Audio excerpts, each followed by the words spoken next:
አምባሳደሩ ያሾለኩት ሚስጥር። ኢትዮጵያና ኤርትራ ወደ ጦርነት ሊገቡ ይችላሉ የሚሉ ማስጠንቀቂያዎች መሰማታቸውን ቀጥለዋል። ዓለም አቀፍ ዘገባዎችና ትንታኔዎችም አሁንም አከታትለው እየወጡ ነው። ከዚሁ ጋር በተያያዘም ቢቢሲ የእንግሊዝኛው ድረገጽ አንድ ሰፋ ያለ ስጋት አዘል ዘገባን ይዞ የወጣበት ሁኔታ ታይቷል። አምባሳደሩ በአንድ ወቅት ከጠቅላይ ሚኒስትሩ ጋር ተነጋግረው ስለተሰጣቸው አንድ አስገራሚ ጉዳይ ሹክ ብለዋል። ጊዜው ጥቂት ዓመታትን የወሰደ ቢሆንም አሁን ካሉ የፖለቲካው ትኩሳት አንጻር ነገሩ ግርምትን የሚያጭር ሆኖም ታይቷል። በትናንትናው ዕለት ኃይሊ ጉቢ ተብሎ በሚጠራው የአፋር ክልል የተከሰተው ግዙፍ የእሳተ ገሞራ ፍንዳታ በመጠኑም ሆነ በአይነቱ የተለየ እንደሆነ አሁን እየወጡ ያሉ ዓለም አቀፍ መረጃዎች እየጠቆሙ ነው። ፍንዳታው እየለቀቀ ያለው ከፍተኛ መጠን ያለው ጭስ ሳይንቲስቶች ማሳሰቢያ እየሰጡ ይገኛሉ። ጥንቅራችን ይህን አነጋጋሪ ክስተት በተመለከተ የሚያደርሳችሁ መረጃ ይኖራል። ከባድ የጅምላ ግድያ በተፈጸመበት የመተከሉ ቡለን ወረዳ ሌላ ጥቃት ተሰንዝሯል። በጥቃቱ ከ40 በላይ ሰዎች መገደላቸው ተሰምቷል። የሱዳን ጦር ዋና አዛዥ ጀነራል አብዱልፈታህ አልቡርሃን ከፈጥኖ ደራሽ ኃይሉ አርኤስኤፍ ጋር እየተካሄደ ያለውን ጦርነት ለማስቆም በአሜሪካ አደራዳሪነት የቀረበውን የተኩስ አቁም እቅድ ተቀባይነት የሌለውና ወገንተኛ ሲሉ በጽኑ ተቃወሙ። አልቡርሃን ሀሳቡን ከመቃወም ባለፈ በሱዳን አዲስ የጦርነት ክስተት አስነግረዋል። የኢትዮ ኤርትራ የጦርነት ስጋት አይሏል ቢቢሲ። ኢትዮጵያና ኤርትራ ዳግም ወደ ጦርነት ሊገቡ ይችላሉ የሚለው መረጃ ዓለም አቀፍ ሚዲያዎችንና የፖለቲካ ተንታኞችን ትኩረት መሳቡን ቀጥሏል። ቢቢሲ ከዚሁ ጋር በተያያዘ ያለውን የጦርነት ደመና ስጋትን በማሳየት በድረገጹ ሰፋ ያለ መረጃ ያስነበበበት ሁኔታ ታይቷል። ኤስካሌቲንግ ዋር ኦፍ ወርድስ ቢትዊን ኢትዮጵያ ኤንድ ኤሪትሪያ ትሪገርስ ፊርስ ኦፍ ኮንፍሊክት በሚል ርዕስ የተጻፈ ሰፊ ዘገባ ነው። ከጊዜ ወደ ጊዜ እየተባባሰ የመጣው የኢትዮ ኤርትራ የቃላት ጦርነትን እንዳያስከትል ከፍ ያለ ስጋትን አሳድሯል እንደማለት ነው። ጉዳዩ ኢትዮጵያ የባህር በር መውጫን በጥያቄነት ከማንሳቷ ጋር በተያያዘ ነው ያለው ቢቢሲ። ኤርትራ ከኢትዮጵያ ስትገነጠል 1350 ኪሎ ሜትር ርዝመት ያለውን የቀይ ባህር ዳርቻ ይዛ በመገንጠሏ ኢትዮጵያ ከባህር በር ውጭ ለመሆን የተገደደችበት ሁኔታ መፈጠሩን ቢቢሲ በዚሁ ሰፋ ባለው ዘገባው አመላክቷል። ሁለቱ ሀገራት በድንበር ውጊያ ውስጥ የነበሩ መሆኑን ያስታወሰው ዘገባው በዚያም የድንበር ጦርነት 100 ሺህ አካባቢ የሚሆኑ ሰዎች እንዳለቁም አስታውሷል። ከዚያ በኋላም ከዓመታት በኋላ ጠቅላይ ሚኒስትር አብይ አህመድ ኢትዮጵያ የባህር በር መውጫ ማግኘት አለባት በማለት በግልጽ አቋም ይዘው የተነሱ መሆኑንም በማመልከት ሁኔታው የኤርትራ ባለስልጣናትን እንዳስደሰተም አክሏል። ይህ የኢትዮጵያ ጥያቄ ወደ ቃላት ጦርነት አድጎ ጠቅላይ ሚኒስትር አብይ አህመድና የጦር ኃይሎች ጠቅላይ ኤታማዦር ሹም ብርሃኑ ጁላን ጨምሮ በርካታ የኢትዮጵያ ባለስልጣናት የያዙትን አቋም የሚገልጽ ጠንካራ ቃላትን እየሰነዘሩ መሆኑንም ዘገባው አክሏል።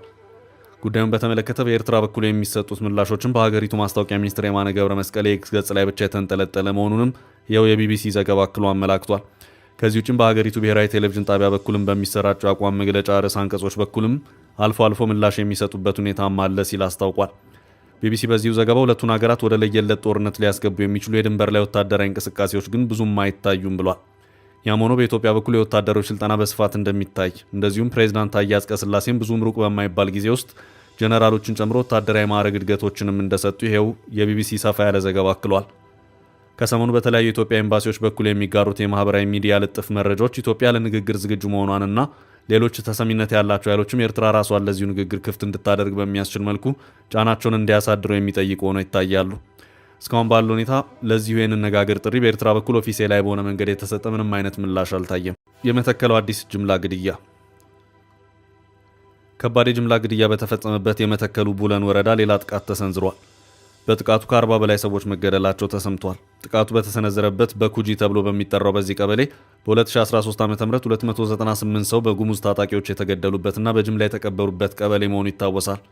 በቤንሻንጉል ጉሙዝ ክልል መተከል ዞን ቡለን ወረዳ ውስጥ በምትገኘው በኩጂ ቀበሌ ከትናንት በስቲያ ቅዳሜ ህዳር 13 ቀን 2018 ዓ.ም ከንጋቱ 11 ሰዓት ጀምሮ ከባድ ጥቃት መሰንዘሩን የተገለጸው ነዋሪዎቹ መንግስት ሸኔ ብሎ የሚፈርጅ የኦሮሞ ነጻነት ሰራዊት ኦነግ ታጣቂዎች ከተማዋን ባልታሰበ ሰዓት መቆጣጠራቸውን ገልጸዋል።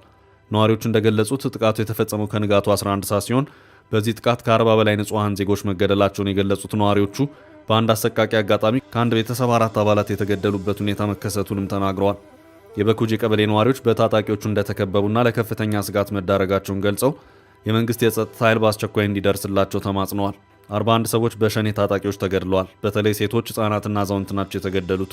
ይህን ያደረጉት የሸኔ ታጣቂዎች ናቸው ሲሉ ነዋሪዎች አብራርተዋል። ወደ 15 ሴቶች ተገድለዋል፣ ህጻናት ደግሞ 8 ተገድለዋል። የሟቾች ትክክለኛ ቁጥር 41 ነው ሲሉ እማኞች ተናግረዋል። የተገደሉት ንጹሃን ሰዎች በዕለቱ ቀብራቸው ተፈጽመዋል ሲሉ አክለዋል። 3ቱ ሟቾች ሚሊሻ ናቸው፣ አሁንም ስጋት አለብን፣ መከላከያ በቦታ የለም ሲሉም ስጋታቸውን ገልጸዋል። የደረሰልን ከጥቃት የጠበቀን ኃይል አልነበረም። ትላንትም ሲዋጋ የነበረ ሚሊሻ ነው፣ ዛሬም ሚሊሻ ብቻ ነው ያለው። ከዚህ ቀደምም በጎራሬ ቀበሌ እንደዚህ አይነት ጥቃት ነበር። አሁን ደግሞ እኛ ጋር ጥቃቱ ደረሰ። ጉዳዩ ትኩረት አልተሰጠውም ሲሉ ነዋሪዎች አብራርተዋል። ታጣቂዎቹ ከ12 በላይ ንጹሐን በማቁሰልና ቤት ንብረት በማቃጠል አስነዋሪ ድርጊት ፈጽመዋል ሲሉ እማኞች ተናግረዋል። የታጣቂዎቹ ፍላጎት ከዚህ ቀደም ንብረት ዘረፋ ነው ሲባል ነበር። አሁን አጋጥሞን ስናየው ግን ግድያ እንጂ ዘረፋ ብቻም አይደለም፣ ገድሎ መዝረፍ ነው። ከሞቱ ባሻገርም ሱቅ ተዘርፏል፣ ቤቶችንም አቃጥለዋል ብለዋል። እስካሁን ይህን ድርጊታቸውን ያወገዘ የመንግስት አካልም ሆነ ሚዲያ ባለመኖሩ አካባቢው በሐዘንና በስጋት ተውጧል ሲሉ ነዋሪዎች ጥሪያቸውን አሰምተዋል። የመተከል ዞን በተለይም ቡለን ወረዳ ከዚህ ቀደም በተደጋጋሚ በታጣቂዎች ጥቃት ከፍተኛ የሰብአዊ ቀውስ ያስተናገደና በሺዎች የሚቆጠሩ ዜጎች የተፈናቀሉበት አካባቢ መሆኑ ይታወሳል። ምንም እንኳን የመንግስት የጸጥታ ኃይሎች ባደረጓቸው ተደጋጋሚ ዘመቻዎችና የህግ ማስከበር ስራዎች አካባቢው አንጻራዊ መረጋጋት አሳይቶ እንደነበር ቢገለጽም የቅዳሜው ጥቃት የጸጥታው ስጋት እንደገና በከፍተኛ ሁኔታ ማገርሸቱን አመላካች ሆኗል። የቤንሻንጉል ምክር ቤት አባል አቶ ለሜሳ ኔኖ ክስተቱን በተመለከተ ለሀገር ውስጥ ዘጋቢ በሰጡት ቃል ቦታው የቤንሻንጉል ጉሙዝ ክልል አካል ነው፣ የሸኔ ታጣቂዎችና አንዳንድ ግለሰቦች ተመሳጥረው የማዕድን ቦታ ለመቆጣጠር ያደረጉት ጥረት ነው ሲሉም አክለዋል። የክልሉ መንግስት የፌዴራሉ መንግስት ጋር ተነጋግሮ በቦታው ላይ ቋሚ መከላከያም የክልል ፖሊስ ኃይልም ማስቀመጥ አለበት ያሉት አቶ ለሜሳ ሸኔ ተደጋጋሚ ጥቃት ነው የፈጸሙ ብለዋል። የፌዴራል መንግስት በቂ መከላከያ ማስቀመጥ መቻል አለበት። መከላከያዎች መረጃ አላቸው። ላለመነካካት ነው የሁሉ ጥቃት ህዝቡ ላይ የሚደርሰው። ለአንዴና ለመጨረሻ ተከታትሎ እርምጃ መወሰድ አለበት። ይህ ካልሆነ ዋጋ ያስከፍላል ሲሉም አሳስበዋል። የአፋሩ አነጋጋሪ ፍንዳታ። በትላንትናው ዕለት ኃይሊ ጉቢ ተብሎ በሚጠራው የአፋር ክልል የተከሰተው ግዙፍ የእሳተ ገሞራ ፍንዳታ በመጠኑም ሆነ በአይነቱ የተለየ እንደሆነ አሁን እየወጡ ያሉ ዓለም አቀፍ መረጃዎች እየጠቆሙ ነው። በአፋር ክልል የኤርታሌ ንቁ እሳተ ገሞራ በትላንትናው ዕለት ከፍተኛ ፍንዳታ ማሰማቱንና ጭሱ ከርቀት መታየቱን የታወቀው በአፋር ክልል ትላንት በኤርታሌ ከወትሮ በተለየ መልኩ የእሳተ ገሞራ ፍንዳታ የተከሰተ ሲሆን በአካባቢው ከፍተኛ የጭስ ደመና ፈጥሯል። የሰመራ ዩኒቨርሲቲ የጂኦሎጂ መምህርና ተመራማሪ መምህር ኖራ ያኒሚኦ ከኤርታሌ የሚወጣው ጭሱ አፍዴራ እየደረሰ ነው እንደ ደመና ሆኖ ያሉት ተመራማሪው ይህ የአፍዴራ የፍንዳታ ጉዳይ ገና ነው። ከዚህ በፊት ለስራ ሄጄ ባየሁት መሰረት ስንጥቅ አለ። ከስራ ከተመለስን በኋላም ከኤርታሌ ተነስቶ ከአፍዴራ በስተሰሜን በኩል የሚያልፍ ስንጥቅ አለ ሲሉ ገልጸዋል። በአዲስ አበባ ዩኒቨርሲቲ የጂኦፊዚክስ ስፔስ ሳይንስና አስትሮኖሚ ኢንስቲትዩት ተመራማሪ ፕሮፌሰር አታላይ አየለ በበኩላቸው ንዝረቱ አለ፣ ግን የተመዘገበ ነገር የለም በመሬት መንቀጥቀጥ ደረጃ። ግን በኤርታሌና በአፍዴራ መካከል ፍንዳታም ያለው ጭስ መሰል ነገር ተሰምቷል ብለዋል። ከባድ የተባለው የእሳተ ገሞራ ፍንዳታ የተከሰተው በኤርታሌ ደቡባዊ ክፍል 10 ኪሎ ሜትር አቅራቢያ ሲሆን ሁኔታውን ለማጥናት የጂኦፊዚክስ ተመራማሪዎች ወደ አካባቢው ተልከዋል። የደናኬል ዝቅተኛ ስፍራ ንቁ የስምጥ ሸለቆ እየተካሄደበት የሚገኝ ስፍራ መሆኑን ገልጸው የትላንቱን የእሳተ ገሞራ ፍንዳታም እንደ ወትሮ ሁሉ በንቁ አለቶች መብላላት የተከሰተ መሆኑን አብራርተዋል። በአካባቢው ቅልጥ አለቶች በየጊዜው እንደሚፈጠሩና በዚህም ከዝቅተኛ እስከ ከፍተኛ የእሳተ ገሞራ ፍንዳታ እንደሚከሰት ተናግረዋል። ፍንዳታውን ተከትሎ ጠጠርና ድንጋዮችን ወደ ሰማይ እንደሚወረወሩና ከፍተኛ ጭስና እሳት ነክ አመድ ሊያስከትል ይችላል ያሉት ተመራማሪው የአካባቢው ማህበረሰብ አስፈላጊውን ጥንቃቄ ሊያደርግ እንደሚገባ አሳስበዋል። የኤርታሌ እሳተ ገሞራ በኢትዮጵያ ከሚገኙ ንቁ እሳተ ገሞራዎች አንዱ ሲሆን ከዚህ ቀደም በተለያዩ ጊዜያት ተመሳሳይ ፍንዳታዎች መከሰታቸው ይታወሳል። ሳይንቲስቶች የመሬት መንቀጥቀጥን፣ የመሬት መንሸራተትንና የጋዝ ልቀትን ለመተንበይና የህዝብ ስጋትን ለመቀነስ እሳተ ገሞራዎችን በቅርበት የሚከታተሉ ሲሆን መሰል ፍንዳታዎች ሲፈጠሩ ሰዎች ከአካባቢው መራቅን ጨምሮ ብዙ ጥንቃቄዎችን ሊያደርጉ እንደሚገባ ይመክራሉ። እሳተ ገሞራውን ተከትሎ የሚወጡ መርዛማ ጭሶችና መሰል አደገኛ አመዶች በህይወት በንብረትና በግብርና ስራ ላይ ከፍተኛ ውድመትን ያስከትላሉ። ከዓለማችን አሜሪካ፣ ጃፓን፣ ራሽያ፣ ኢንዶኔዥያ፣ ቺሊና ኢትዮጵያ በተርታ ከአንደኛ እስከ ስድስተኛ ከባድና ንቁ አክቲቭ እሳተ ገሞራ ያላቸው ሀገሮች ሲሆኑ በአጠቃላይ 80 በሚደርሱ ሀገራት ዘንድ 1273 ገደማ ንቁ እሳተ ገሞራዎች ይገኛሉ። በአዲሱ ጦር ሜዳ ተጠንቀቁ። ጀነራሉ የጦር ኃይሎች ጠቅላይ ኤታማዦር ሹም ወታደራዊ አማካሪና የተኩስ አመራር ኃላፊ ጀነራል አለምሸት ደግፌ ማህበራዊ ሚዲያ ጦር ሜዳ ሆኗል ሲሉ ተናግረዋል። ጀነራሉ ማህበራዊ ሚዲያን ከወታደራዊ ደህንነት ጋር በማያያዝ ማሳሰቢያ ሰጥተዋል። ጀነራሉ ይህን ማሳሰቢያ የሰጡት በሰሞነኛው ውጥረት በኢትዮ ኤርትራ ማህበራዊ ሚዲያ ላይ ዘመቻ ተከፍቷል በሚል ክስ እየተሰማ ባለበት ነው።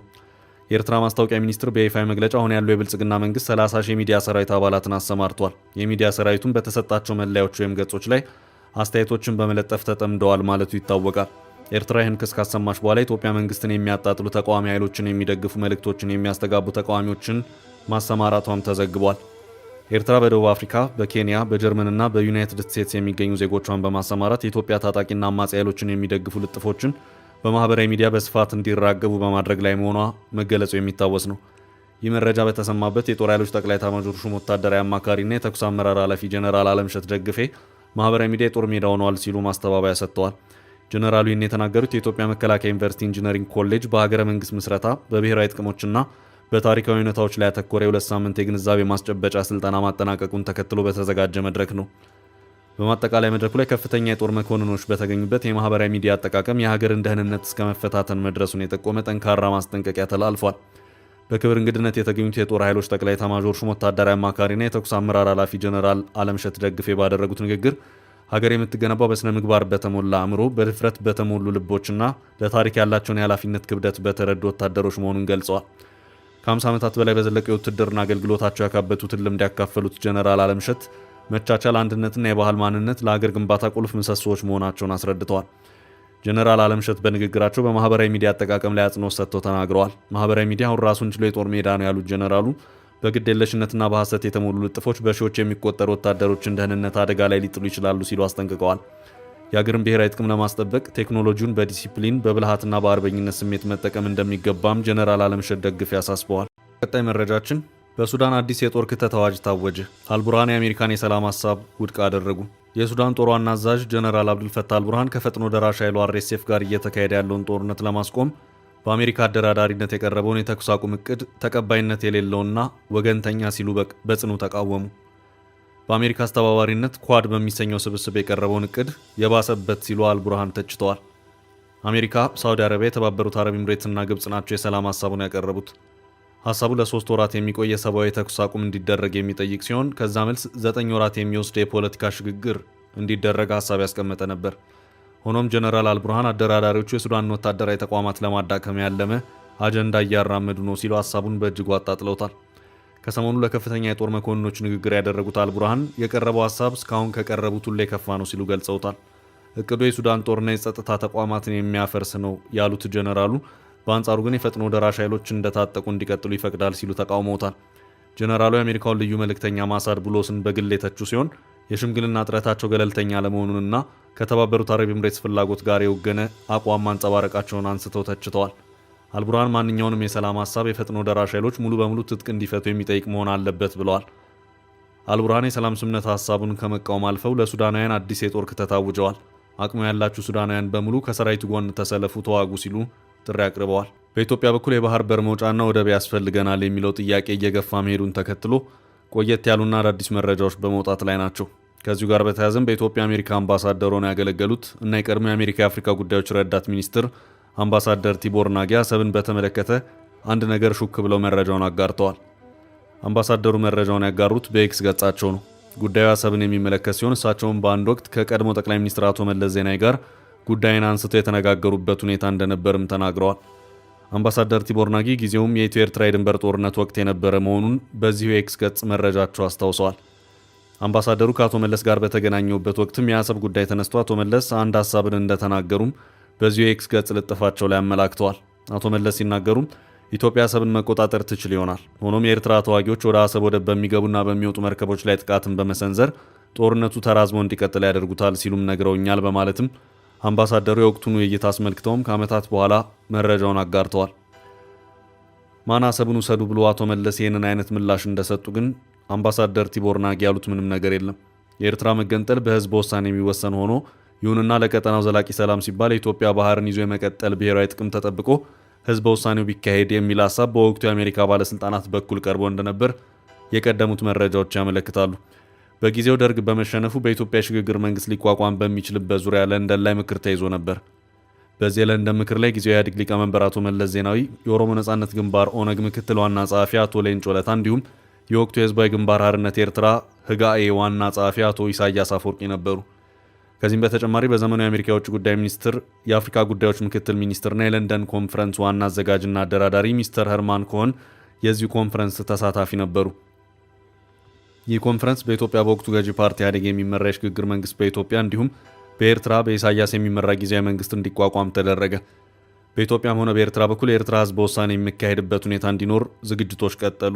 በዚህ መሃልም የኤርትራ መገንጠል እውን መሆኑ አይቀሬ መሆኑ እርግጥ እየሆነም ሄደ። እናም አሜሪካውያኑ በኸርማን ኮሆን በኩል የኤርትራ መገንጠል የኢትዮጵያን የባህር በር ጥቅም እስከ ወዲያኛው ዘግቶ የሚከወን ከሆነ በሂደት ቀጠናዊ ጣጣን ስለሚያመጣ አስቡበት የሚል ጥብቅ ማሳሰቢያን ሰጡ። በጊዜውም የአቶ መለስ ምላሽ የነበረው እሱን ለእኛና ለኤርትራ አመራሮች ተዉት፣ እኛው በግላችን የምንጨርሰው ጉዳይ ይሆናል፣ ይልቁንም ከዚህ ውጭ በሌሎች ልታግዙን በሚገቧችሁ ዘርፎች አግዙን፣ ሽግግር ላይ ነን፣ ብዙ መታገዝ እንፈልጋለን የሚል እንደነበር መረጃዎች ያመለክታሉ። የኢትዮ ኤርትራን ጦርነት መከሰት ተከትሎም ከወቅቱ አዋጊዎች መካከል አንዱ የነበሩት ጀነራል ጻድቃን ገብረትንሳኤና ስዬ አብርሃ ወደ አሰብ እንገስግስ ቢሉም አቶ መለስ ምን ሲደረግ የሚል ምላሽን በመስጠት በመጨረሻም ጉዳዩ እስከ ግብግብም ደርሶ እነ ጀነራል ጻድቃንን ከስልጣን እስከ ማባረር አድርሷል። አቶ መለስ ከዚያ በኋላም በሰጡት አንድ ቃለ ምልልሳቸው በጦርነቱ ወቅት እንደምንም ተሟሙተን አሰብን እንይዝ ይሆናል፣ ከዚያ በኋላ ግን የዓለም አቀፉን ጫና አንችለውም፣ ከዓለም የተነጠልንና የተወገዝን ነው የምንሆነው በማለትም የቀደመው ሀሳባቸውን አጠንክረው ራሳቸውን ሲከላከሉም ታይተዋል። አምባሳደር ቲቦር ናጊ ደግሞ እንዲህም ተባብለን ነበር በማለት ከዓመታት በኋላ የጊዜው ሚስጥር በኤክስ ገጻቸው ሹክ ብለዋል።